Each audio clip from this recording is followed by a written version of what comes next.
Hello everyone, welcome to my channel. मेरा नाम है विक्रम गुप्ता। लास्ट वीडियो में हमने डिटर्मिनेंट्स चैप्टर स्टार्ट किया था, उसके बेसिक कॉन्सेप्ट सीखे थे हमने, और हमने फर्स्ट एक्सरसाइज से पहले के एग्जांपल्स भी कर लिए थे। अगर वो वीडियो आपने अभी तक नहीं देखा है तो उसका लिंक आपको ऊपर आई बटन में मिल जाएगा, और इस चैप्टर के सभी वीडियोस की प्लेलिस्ट का लिंक आपको नीचे डिस्क्रिप्शन में मिल जाएगा, वहां से आप एक्सेस कर सकते हैं वीडियोस। आज की वीडियो में हम प्रॉपर्टीज ऑफ डिटर्मिनेंट्स पढ़ेंगे। डिटर्मिनेंट्स की कुछ प्रॉपर्टीज हम सीखेंगे और उसके ऊपर बेस्ड कुछ एग्जांपल्स करेंगे। अगर आपने चैनल को सब्सक्राइब नहीं किया है तो प्लीज पहले सब्सक्राइब कर लें। तो चलिए स्टार्ट करते हैं आज का वीडियो।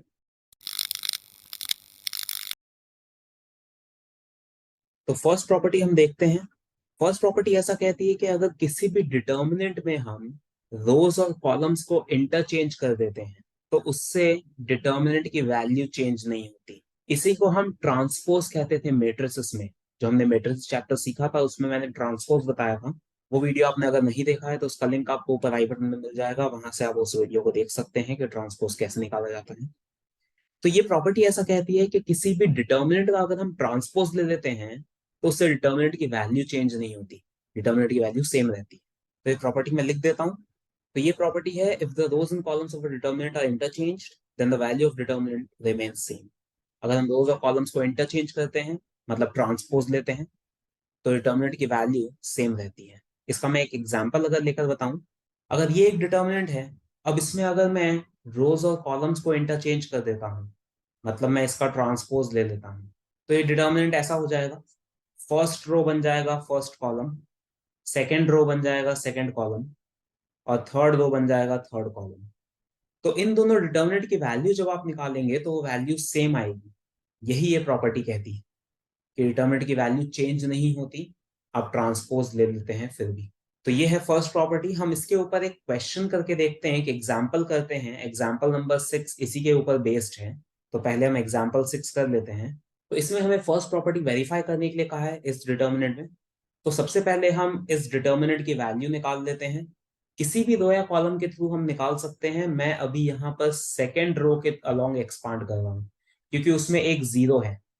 ये मैंने बताया था लास्ट वीडियो में कि जिस रो या कॉलम में कोई एलिमेंट जीरो होता है उसके थ्रू एक्सपांड करने पर इजी हो जाता है कैलकुलेशन।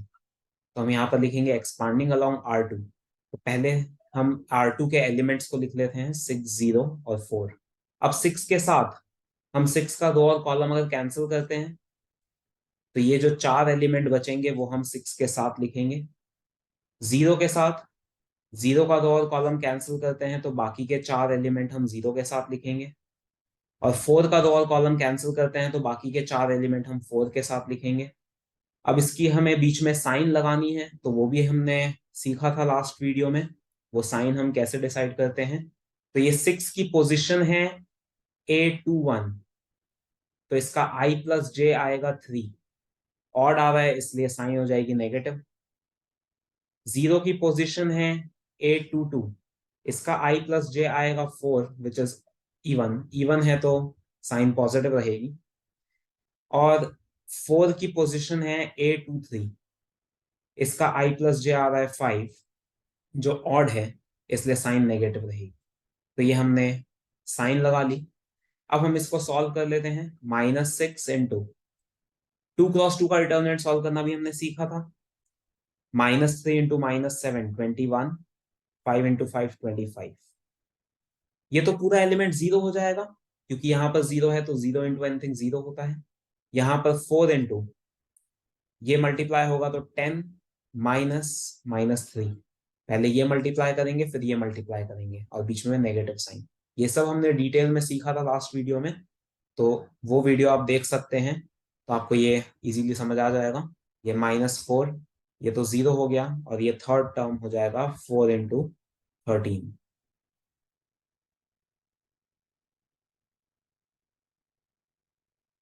तो डिटर्मिनेंट आ रहा है -28। तो ये हमने इस डिटर्मिनेंट की वैल्यू निकाल दी। अब हम इस डिटर्मिनेंट का ट्रांसपोज लेकर देखते हैं। मैं एक डिटर्मिनेंट बनाता हूं जिसमें मैं इसका ट्रांसपोज लिखूंगा। 2 -3 5, ये फर्स्ट रो बन गया फर्स्ट कॉलम। सेकेंड रो को हम सेकेंड कॉलम बना लेंगे, और थर्ड रो को थर्ड कॉलम बना लेंगे। इस डिटर्मिनेंट को मैं एक बार Δ1 लिख लेता हूं। अब हम ये डिटर्मिनेंट सॉल्व करके देखते हैं। इसमें भी मैं R2 से ओपन कर देता हूँ, R2 से एक्सपांड कर देता हूँ इसको, उसमें 0 आ रहा है इसलिए एक्सपांडिंग अलोंग R2। तो R2 के एलिमेंट्स को हम पहले लिख लेते हैं यहाँ पे। अब -3 का दो और कॉलम कैंसिल होगा तो ये बाकी के 4 एलिमेंट्स हम लिखेंगे यहाँ पे। 0 का दो और कॉलम कैंसिल होगा तो ये बाकी 4 एलिमेंट्स यहाँ पे आएंगे। और 5 का दो और कॉलम कैंसिल होगा तो ये बाकी 4 एलिमेंट्स यहाँ पे आएंगे। और इसमें हम पहले बीच में साइन लगा लेते हैं। तो -3 की पोजीशन है A21, इसका I+J3 हो जाएगा विच इज ऑड, तो इसका साइन नेगेटिव आएगा। 0 की पोजीशन है A22, I+J4 आएगा which is even, positive sign. और 5 की पोजीशन है A23, I+J ऑड आ रहा है, 5 आ रहा है, तो नेगेटिव साइन। अब इसको सॉल्व करते हैं तो ये माइनस माइनस +3 हो गया। ये हो जाएगा -7 × 6 -42, 4 × 1 4। ये एलिमेंट तो 0 हो जाएगा। और यहाँ पर 4 × 2 8, 6 × 5 30, तो ये हो जाएगा 3 × -46, ये तो 0 हो गया। और ये 5 × -22, -138 + 110, तो ये आ जाएगा -28। तो हमारे पास दोनों डिटर्मिनेंट की वैल्यू सेम आ रही है। तो इससे फर्स्ट प्रॉपर्टी वेरीफाई होती है कि ट्रांसपोज लेने के बाद भी डिटर्मिनेंट की वैल्यू चेंज नहीं हो रही है। अब हम नेक्स्ट प्रॉपर्टी पे जाते हैं। तो सेकेंड प्रॉपर्टी में ऐसा है कि अगर हम किसी भी डिटर्मिनेंट में कोई भी दो रोज या दो कॉलम्स को स्वैप करते हैं तो डिटर्मिनेंट का साइन चेंज हो जाता है। पॉजिटिव होगा तो वो नेगेटिव हो जाता है और नेगेटिव होगा तो पॉजिटिव। तो पहले मैं एक प्रॉपर्टी लिख देता हूं, उसके बाद एक एग्जांपल लेकर समझाता हूं। तो ये है second property, if any two rows or columns of determinant are interchanged then the sign of determinant changes. इससे पहले वाली प्रॉपर्टी में हमने रोज और कॉलम्स को आपस में इंटरचेंज किया था। रोज को कॉलम बनाया था, कॉलम को रोज बनाया था, उसे हम ट्रांसपोज कहते हैं। यहां पर हम कह रहे हैं कोई भी दो रोज को इंटरचेंज, मतलब दो रोज को स्वैप करना या फिर दो कॉलम्स को स्वैप करना। अगर हम ऐसा करते हैं तो उससे डिटर्मिनेंट का साइन चेंज होगा। न्यूमेरिकल वैल्यू वही रहेगी, साइन चेंज हो जाएगा। मतलब अगर मैं एक डिटर्मिनेंट लेता हूं, अब अगर इस डिटर्मिनेंट में सपोज मैं R1 और R2 को स्वैप कर देता हूं, फर्स्ट और सेकंड रो को स्वैप कर रहे हैं, तो ये सेकंड रो ऊपर आ जाएगा और ये फर्स्ट रो इधर आ जाएगा। मतलब पहले PQR फिर ABC और थर्ड रो सेम रहेगा। तो ऐसा करने पर डिटर्मिनेंट की साइन चेंज हो जाएगी, मतलब यहां बाहर पॉजिटिव साइन है तो यहां पर नेगेटिव साइन आ जाएगी। ये है इस प्रॉपर्टी का मीनिंग कि अगर हम कोई भी दो रोज या दो कॉलम्स को स्वैप करते हैं तो साइन हमें चेंज करना होता है। मतलब अगर इस डिटर्मिनेंट की वैल्यू सपोज सॉल्व करने पर 2 आ रही है फॉर एग्जाम्पल, तो यहां पर इस डिटर्मिनेंट की वैल्यू सॉल्व करने पर -2 आएगी। फिर ये माइनस उसमें मल्टीप्लाई होगा तो वापस से 2 बन जाएगा।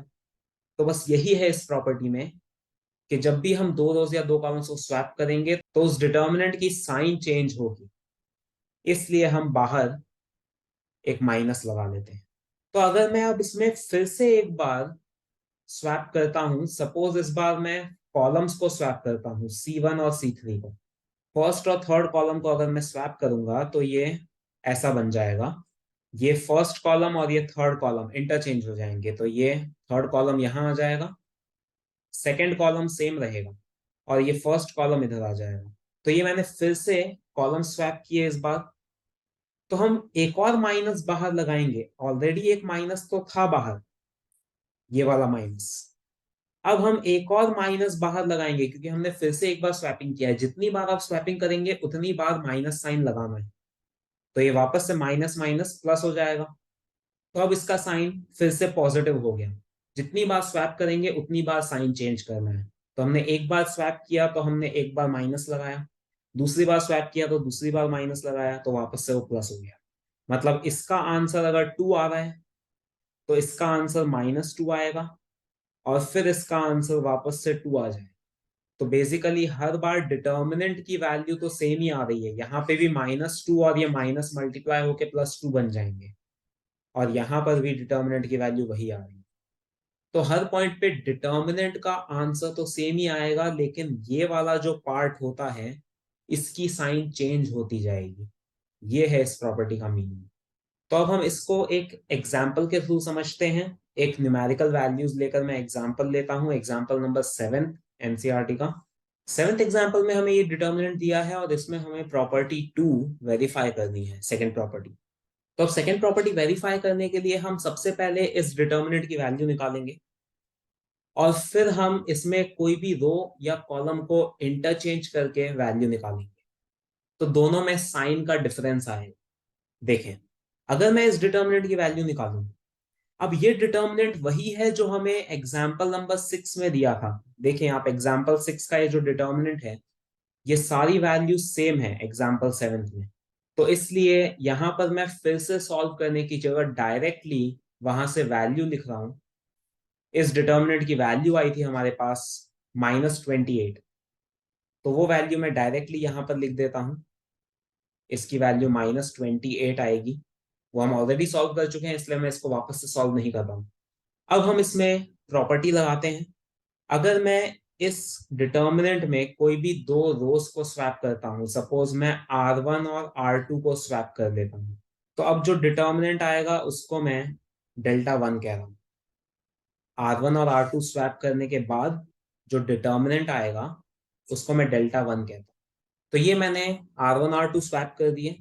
अब हम इसकी वैल्यू निकाल के देखते हैं। तो मैं इसे एक्सपांड कर रहा हूं फर्स्ट रो के अलोंग। फर्स्ट रो में एक 0 है, सो एक्सपांडिंग अलोंग R1। तो R1 के जो एलिमेंट्स हैं वो मैं बाहर लिख लूंगा यहाँ पे। अब 6 का रो और कॉलम अगर हम कैंसिल करते हैं तो बाकी के एलिमेंट्स हम यहाँ लिखेंगे। 0 का रो और कॉलम कैंसिल करते हैं और 4 का रो और कॉलम कैंसिल करते हैं। अब इसकी साइन हम लिख लेते हैं। 6 की पोजिशन है A11, तो इसका I+J2 आएगा विच इज E1, तो पॉजिटिव साइन। 0 की पोजिशन है A12, इसका I+J3 आएगा विच इज ऑड, तो नेगेटिव साइन। और 4 की पोजिशन है A13, इसका I+J4 आएगा विच इज E1, तो पॉजिटिव साइन। अब हम इसको सॉल्व करते हैं तो ये आ जाएगा 6 इंटू 21 माइनस 25। ये वाला टर्म तो 0 हो जाएगा, मिडिल टर्म तो। और यहाँ पर 4 इंटू 10 माइनस -3, तो ये आ जाएगा 6 इंटू -4। और ये लास्ट टर्म 4 इंटू 13, तो -24 प्लस 52, तो ये 28 आ रहा है। तो आप देख सकते हैं डेल्टा की वैल्यू -28 आ रही थी इस डिटर्मिनेंट की वैल्यू, और रोज को इंटरचेंज करने पर डिटर्मिनेंट की वैल्यू +28 आ रही है। तो इन दोनों डिटर्मिनेंट्स में साइन का डिफरेंस है, ये नेगेटिव आ रहा है, ये पॉजिटिव आ रहा है। तो यही मैंने बताया था प्रॉपर्टी में कि कोई भी दो रो या कोई भी दो कॉलम को स्वैप करें आप, तो उससे डिटर्मिनेंट का साइन चेंज हो जाता है। तो इसमें -28 आ रहा है, तो स्वैप करने के बाद +28 आ रहा है। अब अगर मैं इस डिटर्मिनेंट में फिर से एक और बार स्वैप कर देता हूं कोई भी दो रोज या दो कॉलम, तो फिर से साइन चेंज होगा, -28 आ जाएगा। तो जितनी बार आप रोज को या कॉलम्स को स्वैप करेंगे उतनी बार साइन चेंज होगा। तो ये हमने प्रॉपर्टी वेरीफाई कर दी। तो हम लिख सकते हैं therefore delta equals to -delta 1। ये जो डेल्टा 1 है उसमें माइनस लगाएंगे तो ये डेल्टा आ जाएगा। तो इन दोनों डिटर्मिनेंट में साइन का डिफरेंस है। तो इस तरह से हमें ये प्रॉपर्टी वेरीफाई करनी है। तो आज की वीडियो में बस इतना ही। नेक्स्ट वीडियो में हम और आगे की प्रॉपर्टीज और कुछ एग्जाम्पल सॉल्व करेंगे। अभी इसमें हमने 2 प्रॉपर्टीज डिस्कस की हैं, 4 प्रॉपर्टीज और बाकी हैं। तो हम नेक्स्ट वीडियो में आगे बढ़ते हैं। अगर ये वीडियो आपको पसंद आया तो इसे लाइक और शेयर करें और चैनल को सब्सक्राइब करें। Thank you.